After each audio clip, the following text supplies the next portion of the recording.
profe. Buenos días. Buen día. Buen día, profe.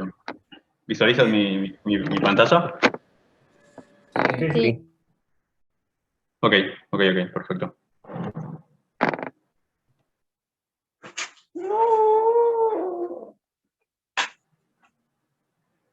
Bien, lo que vamos a hacer ahora, como ya veníamos haciendo las últimas semanas, es la clase teórica práctica y vamos a resolver uno de los problemas que están dentro de la cartilla perteneciente a la unidad 2. Bien.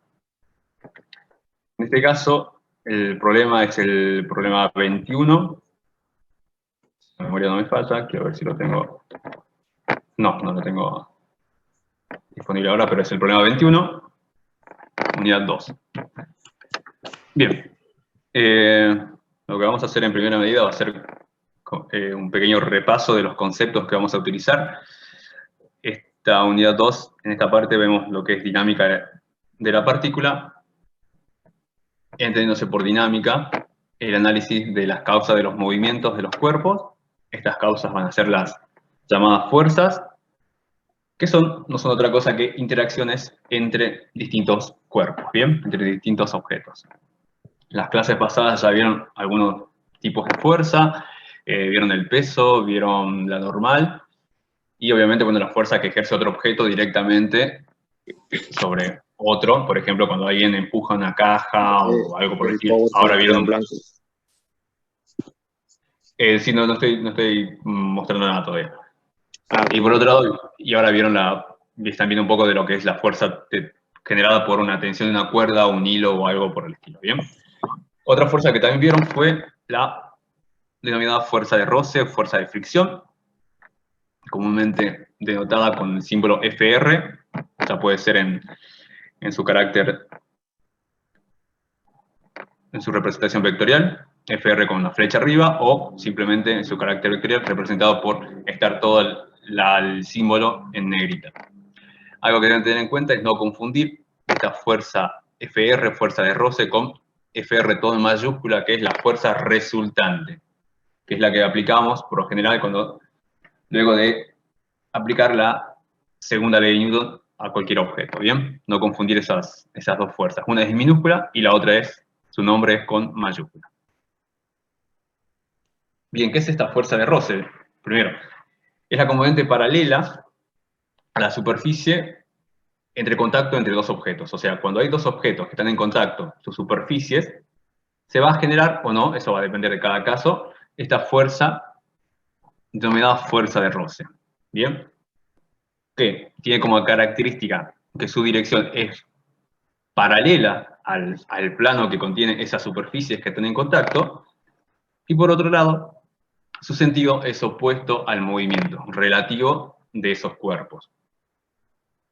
Esto, acá hay que hacer una aclaración de que puede ser opuesto en el caso de que tenga al movimiento o opuesto de tal forma que se oponga a ese movimiento inminente. ¿Qué quiere decir esto, movimiento inminente? En el caso de que el objeto aún esté en reposo, pero está a punto de moverse. La fuerza de roce debe ser tal que se oponga a ese movimiento inminente. ¿Bien?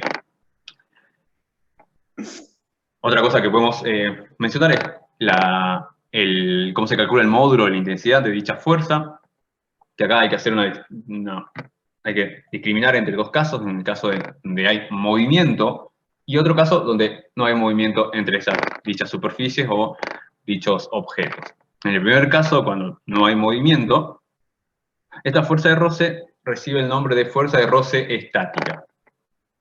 Por ejemplo, tenemos una persona, tenemos una superficie que es la superficie de la caja, y por otro lado la superficie del suelo en este caso. Y una persona que está empujando a dicha caja. Entre estos dos cuerpos, debido a una aspereza que hay en su superficie, se va a generar una fuerza de roce, que va a ser de igual magnitud, igual módulo, a esta fuerza generada por el hombre, de tal forma que en ningún momento esta caja se mueva, está todo el tiempo estática, de ahí el nombre de fuerza de roce estática, ¿bien? ¿Y cómo determino el módulo de esta fuerza de roce estática? Mientras no haya movimiento, y según la segunda ley de Newton, todo el tiempo la fuerza de roce estática va a ser igual a esa fuerza ejercida por el hombre que intenta poner en movimiento en este ejemplo, ¿no? A esta caja. Por otro lado, hay otro valor, que es el valor de esa fuerza de roce máxima, el módulo. El módulo de esa fuerza de roce máxima se puede determinar como el producto entre el coeficiente de roce estático y multiplicado por el módulo de la normal. ¿Bien? ¿Qué significa esto? Cuando estamos sin movimiento en la primera etapa, no hay movimiento todavía en esa condición, lo que tenemos es que, lo que nos explica acá, que la fuerza de roce estática es variable. ¿Con quién es variable? ¿Qué quiere decir esto? Esta curva, fíjense, en este gráfico es fuerza de roce en función de la fuerza aplicada sobre el objeto, fuerzas externas aplicadas sobre el objeto. En este caso, la única fuerza es la fuerza que se aplica por este hombre que está aquí. A medida que esta persona aplica esa fuerza, debido a esa aspereza entre las superficies, se va a generar una fuerza de igual magnitud, pero al sentido contrario. O sea, yo aplico una fuerza, no sé, 10 newton, y la fuerza de roce va a ser de 1 newton. Así sucesivamente, que eso, ¿por qué tiene que haber esa igualdad? Para mantener esta condición de no movimiento. Recuerden que donde está esta línea, que está aquí, hacia la izquierda estoy sin movimiento, y de ahí, de esta línea vertical, hacia la derecha hay movimiento. Entonces, sin movimiento, para que no haya movimiento, en este caso en el eje de las X, estas dos fuerzas, la fuerza que ejerce el hombre y la fuerza estática, deben ser de igual magnitud y de sentido contrario. Eso va a seguir así. Por ejemplo, aplico un newton, fuerza de roce newton, 2 newton, 3 newton, 5 newton. Imaginemos por ahí, estoy en este punto ya.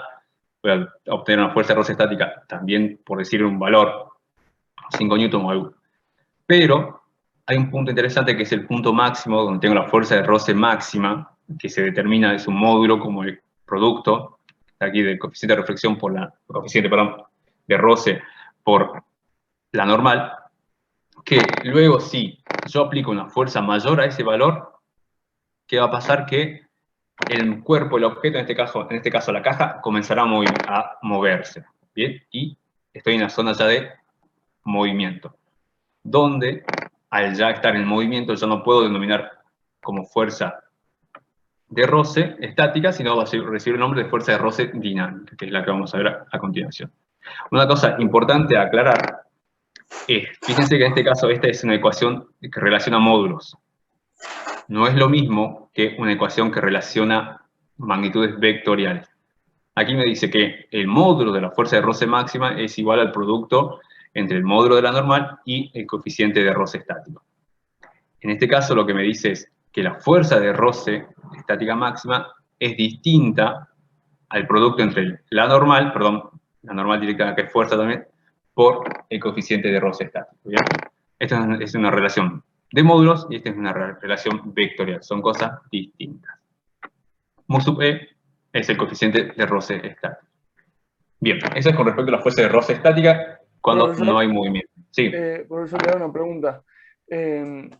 Porque hay problemas que yo hice, digamos, sobre eso. Y, por ejemplo, preguntaba sobre qué fuerza se necesita para mover un objeto y te daba el coeficiente de roce. Y bueno, y la fuerza de roce estática máxima era 12 newtons. Entonces, ¿cuál sería la respuesta? ¿Cuánto se necesita para moverla? ¿Mayor a 12 newtons o con 12 newtons ya se mueve? Si no hay ninguna fuerza, como el caso este que yo estoy mostrando acá, sería lo que vos decís es correcto. Si habría otras fuerzas externas, me refiero, presentes, ahí habría que hacer un balance. Pero si es este caso, así, sería como vos decís, al superar este valor, estamos ya tranquilamente.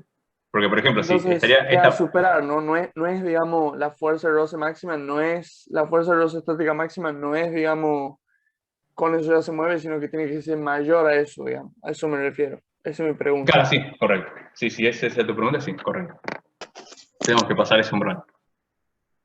Profe, ahí en la diapositiva anterior, la fuerza de reacción que hace el hombre sería la fuerza de roce. La fuerza... No, De reacción que hace el hombre. ¿te estás refiriendo a tercera ley de Newton? Sí, sí. No, nada que ver. Ah, No va por ese lado. No, acordate, en la tercera ley de Newton tiene que haber dos personas, acordate de eso. Sí. Aquí tenés tres cuerpos, tenés el cuerpo, tenés tres objetos, la caja, la persona y el piso con la superficie, o sea, son tres cuerpos, ahí no va por el lado ese. Ah, bien, bien. Bien. Profe, tengo una Concepto. duda Sí. sobre, disculpe, tengo una duda sobre la fuerza de rosa estática. ¿Qué sería o cómo es el tema de la fórmula? Porque no entiendo bien. Esta es la fórmula, ¿cómo determinás? Multiplicás el módulo de la normal por el coeficiente de roce estático. Este es un valor que se te va a dar, no sé, el coeficiente de roce estático, por ejemplo, 0,2. Determinás matemáticamente mediante el uso de la aplicación de la segunda ley de Newton, determinás el valor en el caso que sea en este problema, por ejemplo, la normal va a estar aquí hacia arriba, va a tener el peso, aplicás la segunda ley de Newton en el eje de las Y, vas a obtener cuánto vale la normal. Aplicás el módulo de esa normal, lo multiplicas por el coeficiente de roce estático, ese producto te va a dar la fuerza de roce estática máxima en ese caso, ¿bien? Profesor, Entiendo. esto se da cuando la velocidad es constante. No, se da cuando la velocidad es pequeña, simplemente, es la única condición que tenemos, nada más. Pequeña me refiero lejana a la velocidad de la luz, simplemente con eso. O sea, para nosotros siempre vamos a tener estos casos.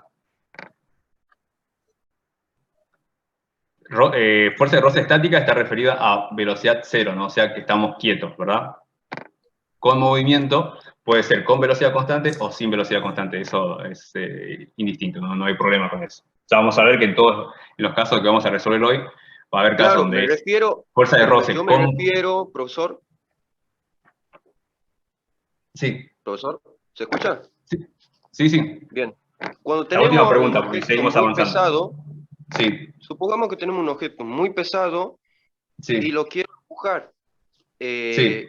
Y ese objeto no se puede mover, lo que es muy pesado, pero la fuerza de roce máxima sería cuando el objeto ya se ha movido lo más, no sé, por aplicar una fuerza, no sé, mínima o máxima, ¿cómo decirle? De lo que para poder moverlo, no sé cómo explicarlo esa parte, ahí es donde me confunde. Digamos, si vos querés verlo, bueno, tenés, no sé, el caso de una heladera, ponele, por ejemplo. Sí, Viene un chiquito de 3 años y esa sería la fuerza externa del hombre, para que sea variable, me refiero. Empieza este niño de 3 años y intenta moverlo, no va a poder. Viene otra persona, un chico ahora de, no sé, de 5 años, intenta moverlo tampoco, así voy aumentando a medida que crece la edad, el paralelismo de que aumenta la fuerza. Luego viene una persona ya, no sé, de 25 años y ya puede mover. Cuando lo puede mover, esa fuerza, digamos, no sé, 25 newton, por decirte una cosa, esa sería la fuerza de roce estática máxima. Al valor claro, máximo, claro, eso es. No sé ya si queda un poco entendí. más claro. Ok. Ah, Bien. listo, listo. Bien, entonces ya tenemos un poco lo que era en condiciones de no movimiento, o sea, totalmente estático, tenemos la fuerza de roce estática. En condiciones ya de movimiento, tenemos la fuerza de roce dinámica. Nuevamente. Y ahora, en este caso, de la misma forma, para determinar ese módulo de esa fuerza de roce dinámica, directamente el módulo se lo puede determinar como el producto entre el módulo de la normal por el coeficiente de roce dinámico. Fíjense, por eso está esa D chiquitita ahí, es de fuerza de roce, coeficiente de roce dinámico. Por otro lado está el coeficiente de roce estático, denotado con la letra mu sub E. Donde en este caso, como vieron en el gráfico anterior, la fuerza de roce dinámica es constante, fíjense, no es variable como si lo era la fuerza de roce estática, teniendo un valor máximo calculable con la fórmula de fuerza de roce estática máxima. La fuerza de roce dinámica es de carácter constante. Una vez que comienza el movimiento, todo el tiempo esa fuerza de roce dinámica va a ser igual. ¿Bien? Eso quiere decir que sea constante. Relación entre los coeficientes de roce dinámico. Nuevamente, cuidado con esto. Esta es una relación de módulos simplemente, y esto, por otro lado, es una relación de magnitudes vectoriales. Vamos ahí, como les dije, esto simplemente es un repaso muy veloz de lo que ustedes ya vieron en teoría, explicado obviamente de una forma un poco más amplia y entrando un poco más en los conceptos. Y un último concepto que quiero que veamos es el de qué es la fuerza de contacto. La fuerza de contacto es la que se debe básicamente por el contacto entre un objeto con otro. ¿Bien? Dentro de esa fuerza de contacto, nosotros la podemos definir como la composición de dos fuerzas, que ahora ya las conocemos perfectamente. Si ustedes recuerdan un poco, en la clase anterior, vimos que la fuerza normal era producto del contacto entre las superficies entre dos objetos, ¿verdad? Y la dirección de esa fuerza normal siempre era perpendicular a esas superficies de contacto. Ahora vimos, por otro lado, que existe otra fuerza llamada fuerza de roce, la cual también surge por el hecho de estar en contacto estas dos superficies, y debido a la aspereza que existe entre ellas, se va a generar una fuerza que es paralela a esa superficie de contacto. Entonces, la fuerza de contacto directamente la vamos a definir como la suma de la fuerza de roce más la fuerza normal. Estando, por un lado, la fuerza normal perpendicular a la superficie de contacto y la fuerza de roce paralela a esa superficie de contacto. El ejemplo que tenemos aquí. Hay una normal perpendicular a la superficie de contacto y una fuerza de roce paralela a la superficie de contacto. Cuando ustedes vean la palabra fuerza de contacto, es la suma vectorial de la componente de roce y la normal. ¿Bien? Entonces, dicho esto, con esto terminamos el breve y jugar. ¿Esto ocurre con cualquiera de las dos fuerzas, ya sea dinámica o estática? Sí, con cualquiera de las dos, correcto. Va a depender del caso, obviamente, no siempre va a estar quieto. Cuando esté quieto, será fuerza de roce estática. Cuando está en movimiento, fuerza de roce dinámica. Bien, entonces ahora sí, vamos al problema que tenemos que... Sí. Y en cuanto a la dirección de la fuerza de contacto, ¿esta varía según el problema? ¿O también tiene una dirección determinada como la fuerza No, normal? fíjate, es una fuerza resultante de la composición de estas dos magnitudes. Va a depender del problema, como vos decís. Por ejemplo, si en un problema tenés una normal de 10 newton, porque como que llega acá, la normal va a tener esa dirección. La normal va a llegar hasta acá, al final de mi pantalla, y la composición vectorial va a dar una fuerza de contacto casi vertical. Por otro lado, si en el problema tenés una fuerza normal muy grande, no sé, de aquí, no sé, de 20 newton que llega hasta acá, la resultante de fuerza de contacto te va a dar una casi horizontal. Por eso, va a depender de cada problema. Es la composición vectorial. Ustedes lo único que tienen que no tienen que preocuparse tanto por la fuerza de contacto, sino cómo que encuentren de forma correcta la normal y la fuerza de roce. Luego simplemente hacen la suma vectorial y les da la fuerza de contacto. Eso es todo. Esto Profesor, es sí. disculpe. La fuerza de contacto la podemos encontrar directamente haciendo con el diagrama de cuerpo libre, ¿verdad? ¿Fuerza de contacto te referís a esta FC? Sí. Ya directamente haciendo el diagrama de cuerpo libre y, bueno, aplicando la suma de fuerza de la segunda ley de Newton. No, Para no estar memorizando, digamos, la fórmula. La veo difícil, pero si a vos se te ocurre, puede ser. La veo complicada, pero puede ser. Si vos lo podés ¿Por qué ver la ahí, vería complicada? porque no sé cómo haces para saber cuál es la fuerza de contacto de entrada, digamos, si no analizás el problema. Ay, me estoy confundiendo con ese tema de la fuerza de contacto. ¿Cuál es la fórmula, profe, de la no tiene fórmula de fuerza de contacto, recuerden eso, no tiene fórmula. Es esto, simplemente. Por eso les acabo de decir, encuentran la normal, encuentran la fuerza de roce y simplemente suman, hacen esto. Acá, no sé, ponen, la fuerza de roce encontraron 10 claro, newton, ya entendí. y la fuerza de normal encontraron 20 newton versor J. Ponen fuerza de contacto va a ser 10 newton versor I más 20 newton versor J. Eso es todo. Esa es la fuerza de contacto. Por eso digo, no se preocupen por la fuerza de contacto. Es simplemente aplicar esta fórmula. Sumar. Claro. Nada más. Encontramos aparte la normal y la fuerza de roce. Ahí tiene que estar el quid de la cuestión. En eso ustedes tienen que esforzarse, no en esto. No en Bien. Esto es aplicar una fórmula muy sencilla, no tiene nada de complicado. A eso por eso lo que decía que ustedes se concentren en determinar la fuerza de roce y la fuerza normal. Simplemente en eso. Profe, la última. La última pregunta, chicos, estamos perdiendo mucho tiempo. Sí. Sí, la fuerza de contacto, ¿de dónde sale? ¿Del cuerpo de la caja con la superficie? Es la composición vectorial de las dos fuerzas. Es la composición vectorial. En el gráfico no lo podrías ubicar. Es la composición vectorial. Bien. Es un concepto más matemático, si quieren verlo así, no tanto físico. Si lo queremos ver desde ese punto de vista. Bien, vamos entonces al problema 21. ¿Qué nos dice el problema 21? El problema 21, que si no me equivoco está en la página 27 de la cartilla. Dice, en un instante de tiempo, perdón, t igual a 0 segundos, un cuerpo se mueve hacia la izquierda con velocidad v sub 0. Bien, velocidad v sub 0, de algún valor, sobre una superficie horizontal. Cuando se le aplica una fuerza F, como se muestra en la figura, el rozamiento entre el cuerpo y la superficie de apoyo genera una fuerza de 10 newton opuesta al movimiento relativo entre las superficies de contacto. Cuerpo y superficie de apoyo.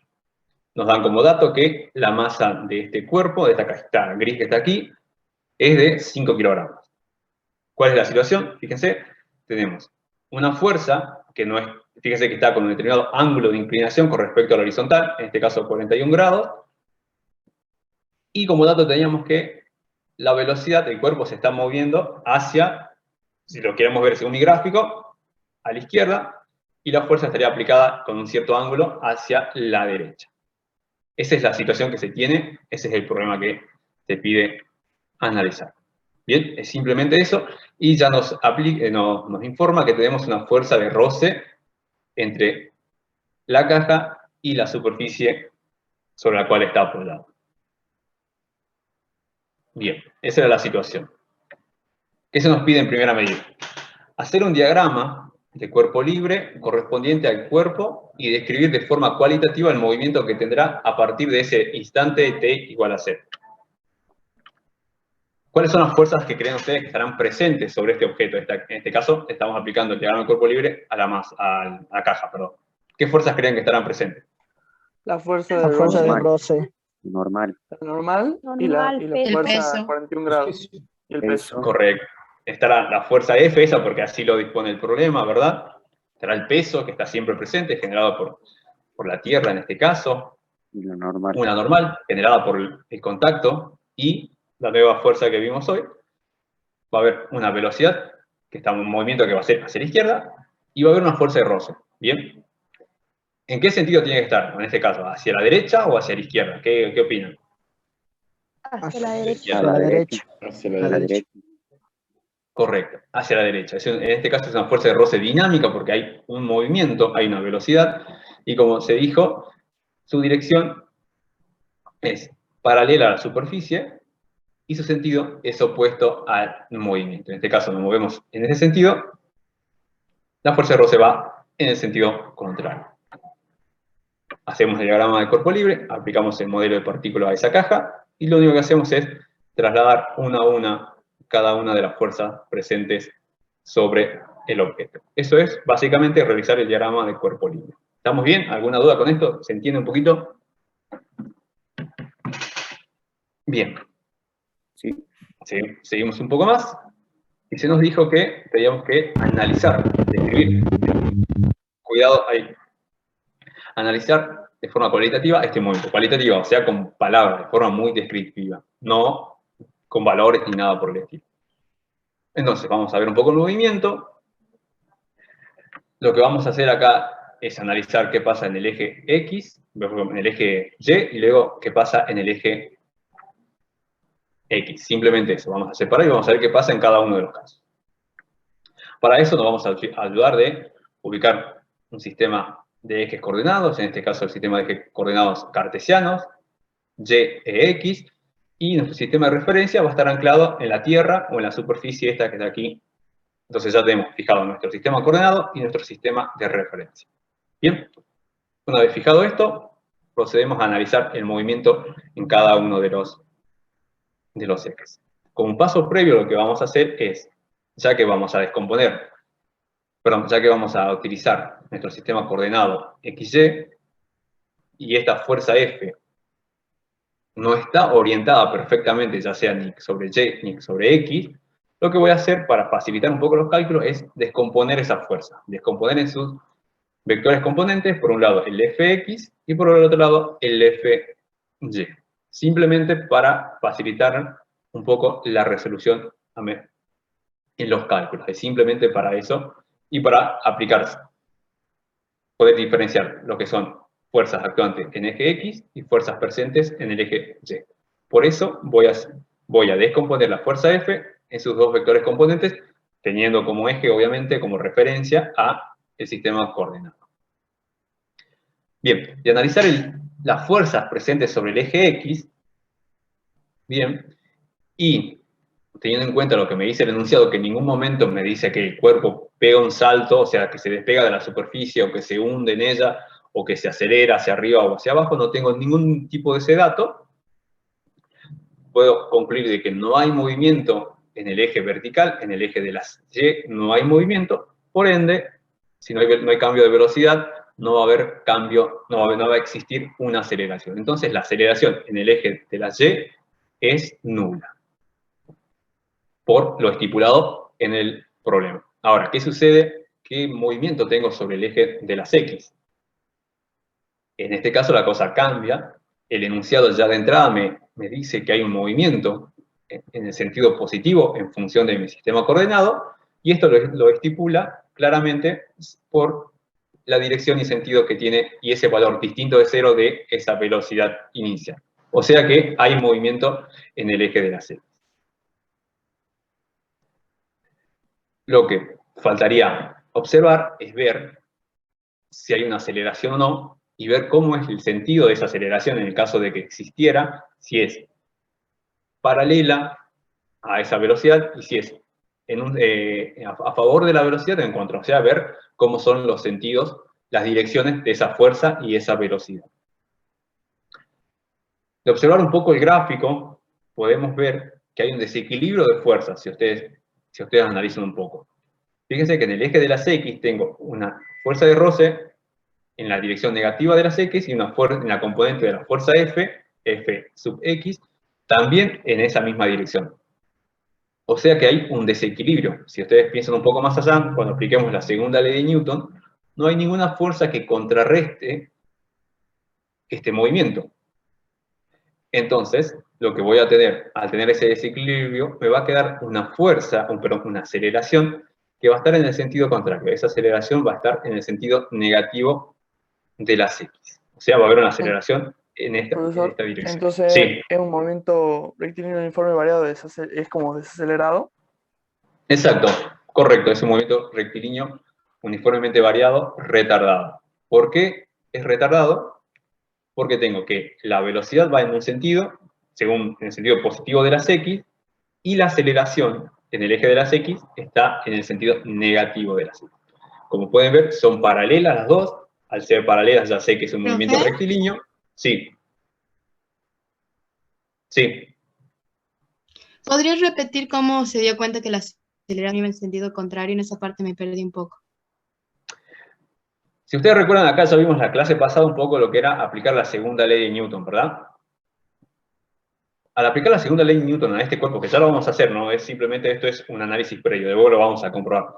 Al aplicar la segunda ley de Newton a este cuerpo es sumatoria de fuerzas actuantes en el eje X igual a masa por aceleración en el eje X. ¿Bien? Tengo masa, hay una aceleración que puede estar o no, eso es lo que voy a determinar, y tengo fuerzas. ¿Qué fuerzas actúan? Actúan la fuerza F y la fuerza Fx, estoy haciendo el análisis sobre el eje de las X, y la fuerza de roce.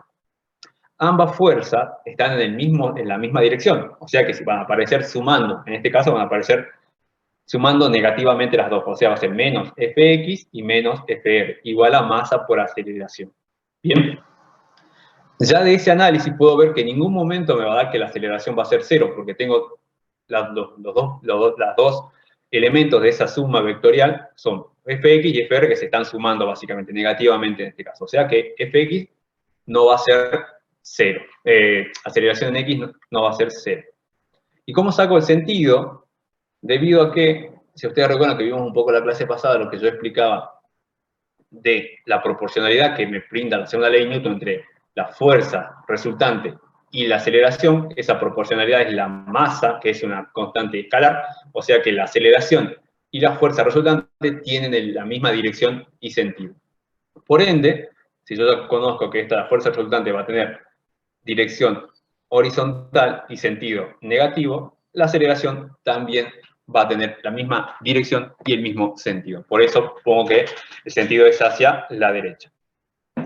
Luego, al analizar cómo son las direcciones y sentidos de la velocidad y la aceleración, concluyo que es un movimiento rectilíneo, uniforme variado y en este caso es retardado.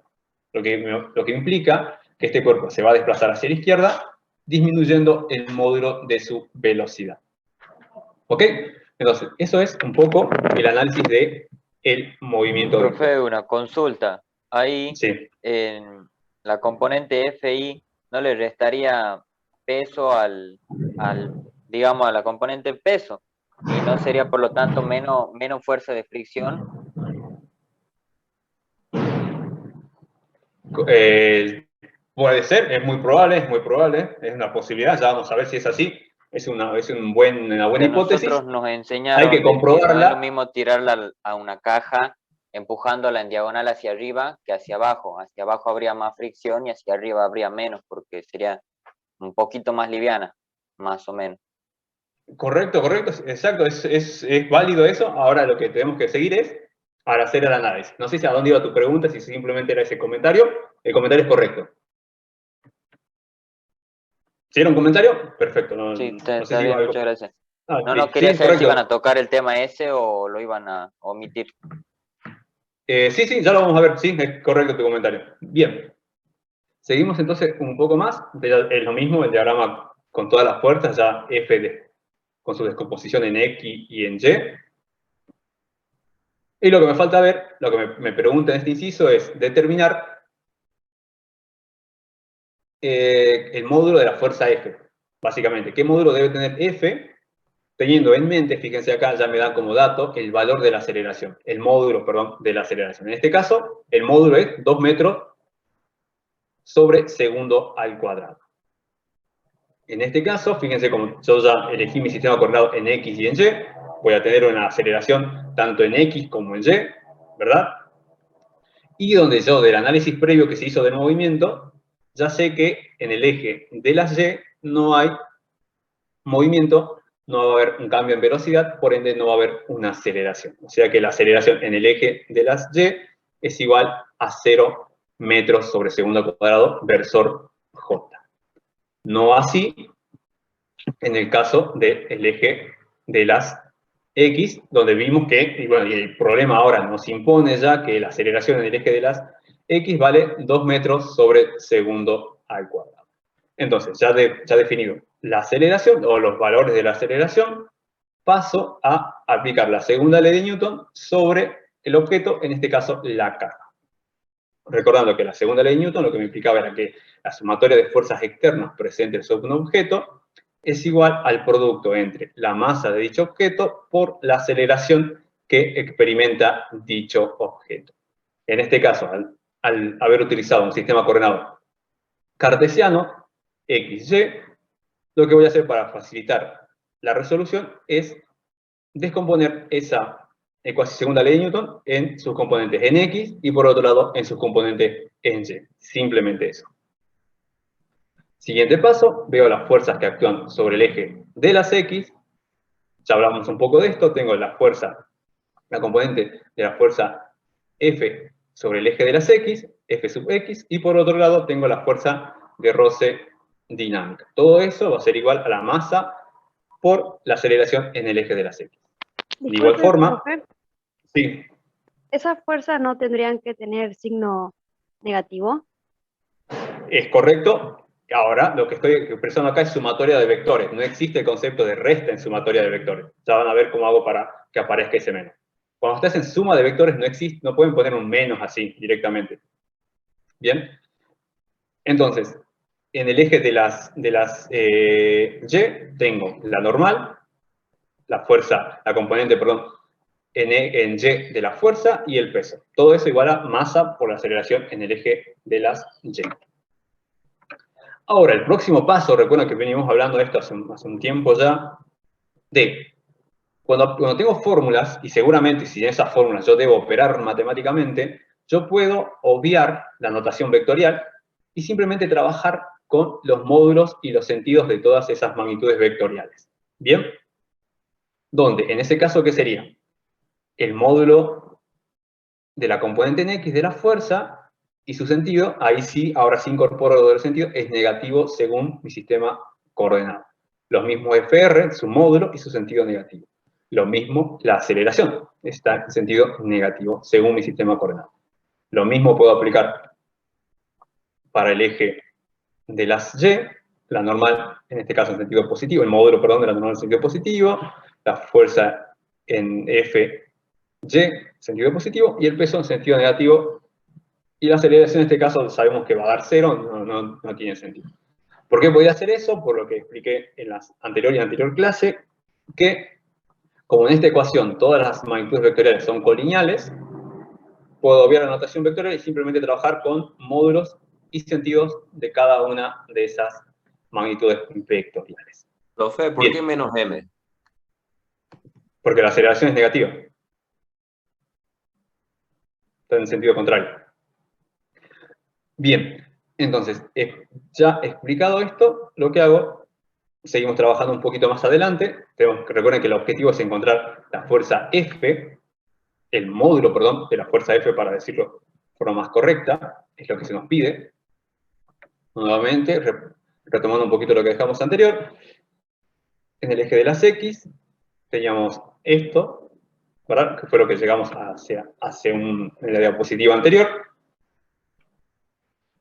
Pero ahora lo que vamos a ver es a qué es equivalente esta fuerza F sub X, o ese módulo para ser más preciso.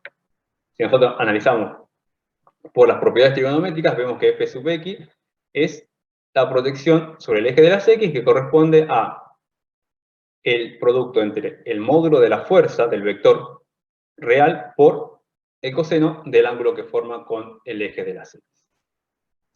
Por otro lado, el módulo de F sub Y es igual al producto entre el módulo del vector por el seno de ese ángulo, en este caso 41 grados.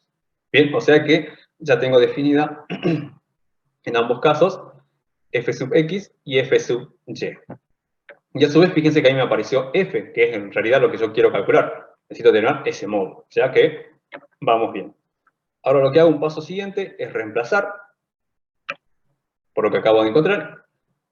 F sub X era igual a F por el coseno de 41, lo reemplazo ahí y todo lo demás lo mantengo totalmente igual. Menos el módulo de la fuerza de roce dinámica igual a el producto negativo de la masa por la aceleración, el módulo de aceleración en X. Recordando un poco los datos, tengo que el módulo de la aceleración vale tanto, que la fuerza de roce valía tanto, todo esto son datos que obtengo del enunciado, y que la masa vale 5 kilogramos. Reemplazo cada una de esas cosas, fíjense, siendo el módulo de F mi incógnita por descubrir. La F ya conozco la masa, conozco la aceleración, conozco absolutamente todo. El paso que me queda es simplemente despejar el módulo de dicha fuerza F. Despejo, veo que lo puedo detener sin ningún problema, y el módulo me da, en este caso, 12 newtons. Eso sería el módulo. Simplemente, si quisiera darle su carácter vectorial, sería 12 newton versor, menos 12 newton versor I, en este caso. Bien, ¿alguna duda, alguna consulta con este punto? ¿Estamos bien? Sí, disculpe, profe, en la cartilla dice que la fuerza de roce es 1,0 newtons. ¿Con cuál de los dos quedamos? ¿Con 1,0 o 10? Ah, 1,0, pues lo dejemos con 10, dejemos que yo lo resolví con 10. Ah, bien. Perdón. Sí, ¿alguna otra duda? Perdón, hay que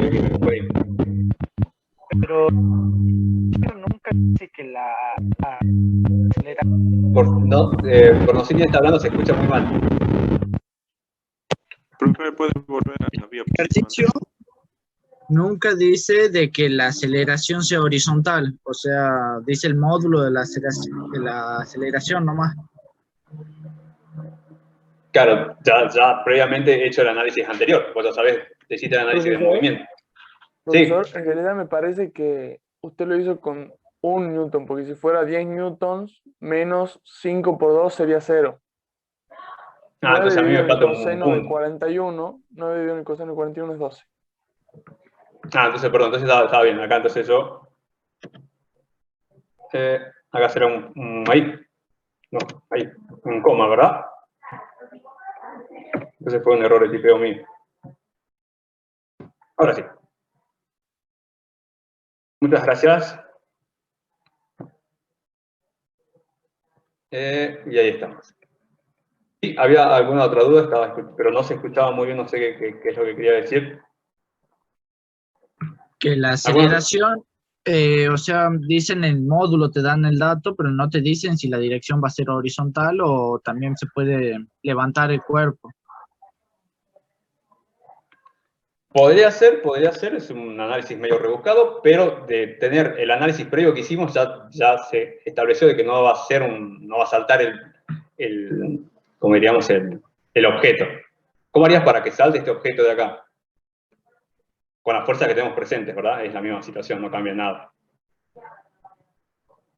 Desde ahí es como que da medio ilógico que esto tenga un movimiento en el eje de las Y.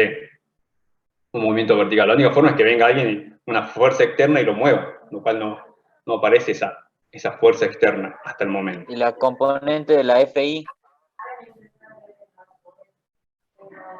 Cuando la FI sea superior a P, en ese caso se levantaría el cuerpo. Claro, en ese caso podría ser. Profe, ¿por qué dividen menos coseno? Porque es despejo F. Ya es matemática ahí. Eso es matemática, esto ya es acá estoy despejando F simplemente, fíjate.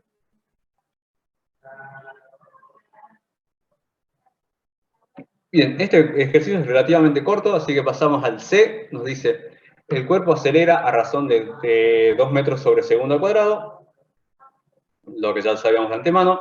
¿Cuánto vale la componente normal de la fuerza de contacto? Fíjense, acá está la palabra fuerza de contacto, nos pide la normal a esa fuerza, que sería la normal. Y ahora sí, la normal está sobre el eje de las Y, ¿verdad? Entonces tenemos que aplicar esa fórmula. Vamos ahí. Nuevamente, despejamos N. Vemos simplemente cómo lo podemos despejar. Reemplazando, recuerden por las entidades trigonométricas que en el caso de fx era coseno, en el caso de fy es seno. Despejo, fíjense, ¿dónde está?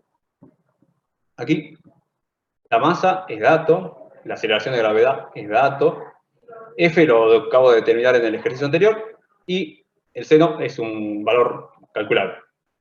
Reemplazo, calculo esto, y me da en este caso 41 newton. Ahí obtengo la normal, el módulo de la normal en este caso, de este problema. Si quiero darle su carácter vectorial en función de mi sistema coordenado, sería 14 newton versor J positivo. Bien, eso es simplemente determinar la normal en este caso. Creo que básicamente yo tengo casi todo determinado, la normal, el peso. Sí, me parece que está todas las fuerzas ya determinadas. ¿Alguna duda con esto? ¿Alguna consulta que quieran realizar con esta parte? Determinación de la normal. ¿Se entiende un poquito? Profe, ¿que me puede volver a explicar abajo? En donde... ¿Aquí? Sí, eso, por favor. Acá es esto, fíjate, acá esto es la aplicación de la segunda ley de Newton en el eje de las Y, que ya lo hicimos al principio, te queda la normal, más F, la componente en F en Y, menos el peso que está en sentido contrario a nuestro sistema de referencia adoptado. La aceleración en este caso es 0. Lo que hacemos ahora es proceder a despejar la normal, porque es lo que se nos pide en este problema. Despejo la normal, peso estaba restando, pasa como sumando, y F, Y estaba sumando, pasa como restando. Lo que hago ahora es reemplazar simplemente por las equivalencias de cada uno, cómo se calcula el módulo del peso. Ya vimos en clases anteriores que es el producto entre la masa por la aceleración, el módulo de aceleración de la gravedad, menos cómo se determina en este caso la componente en Y de F. Era el módulo de F por el seno de 41. Reemplazo, estas magnitudes son datos conocidos. Obtengo finalmente que la normal es 41 newton. Su versión vectorial es 41 newton versor J. Todo esto en función de cómo es mi sistema coordenado elegido inicialmente. De esa forma obtengo la normal en su carácter vectorial ya dicho. Y si no me equivoco, creo que este es el último punto, lo que nos pide es, si en t igual a 0 segundos, la rapidez, o sea, nos da el caso, nos está dando el valor de esa rapidez inicial, vale 6 metros sobre segundo, determinar la velocidad que tendrá el tiempo en un instante, el cuerpo, perdón, en un instante de tiempo de 2 segundos. En primera medida, lo que debemos hacer es ver, o volver a reforzar, cómo son esas fuerzas y esas aceleraciones, ¿verdad? Del análisis que fuimos haciendo hasta el momento, lo que podemos decir es que las fuerzas que se presentan son de carácter constante. La segunda ley de Newton me va a permitir afirmar que, en ese caso, si las fuerzas netas que actúan sobre el objeto, en este caso, son de carácter constante en el tiempo, la aceleración que experimentará dicho cuerpo también van a ser de carácter constante. Teniendo esto de que la aceleración y las fuerzas van a ser constantes que actúan sobre el cuerpo, me habilita a poder utilizar las ecuaciones de la cinemática, siendo esta posición y velocidad y obviamente y aceleración constante. ¿Bien? O sea, ya puedo usar las ecuaciones de MRU o MRUB. El próximo paso es determinar cuál de los dos casos es. También se sabe, ya vimos que la velocidad inicial, en este caso ya lo tenemos como dato, y la aceleración son colineales. Tenemos un movimiento rectilíneo uniformemente variado en este caso. En donde, si ustedes recuerdan un poco, la ecuación de la velocidad en este tipo en función del tiempo, en el movimiento rectilíneo uniformemente variado, tenía esta forma: velocidad inicial más el producto entre la aceleración por un intervalo de tiempo. Los datos que obtengo en este caso son una velocidad inicial, una aceleración y un intervalo de tiempo. Tomo t igual a t inicial 0 segundos y t final 2 segundos. Ese intervalo de tiempo me va a dar obviamente 2 segundos simplemente. Lo único que me quedaría para determinar la velocidad que tiene a los dos en el instante de 2 segundos es simplemente reemplazar todos los valores. Fíjense, 6 menos 2, signo negativo que le corresponde, multiplicado por ese intervalo de tiempo. Resuelvo eso y obtengo que en el instante transcurrido 2 segundos, a partir de ese t inicial de 0, el objeto va a tener una velocidad de 4 metros sobre segundo, dirección y, como pueden ver, fíjense que inicialmente tenía 6 metros sobre segundo, ahora bajó ya a 4. ¿No sería 2, profe? ¿Qué, perdón? ¿No sería 2? Ah, es verdad, sí, es 2. Exacto, al cuadrado, habría que sacarle del cuadrado, pues son metros sobre segundo. No metros sobre segundo al cuadrado sería una aceleración. Exacto, exacto. Acá es segundo, metro sobre segundo. Ahí. Ahí está. Correcto, correcto. Muchas gracias. Profesor, siempre habría que ponerle el versor ahí a la par, porque o sea, sabemos que B está como en el eje de la X.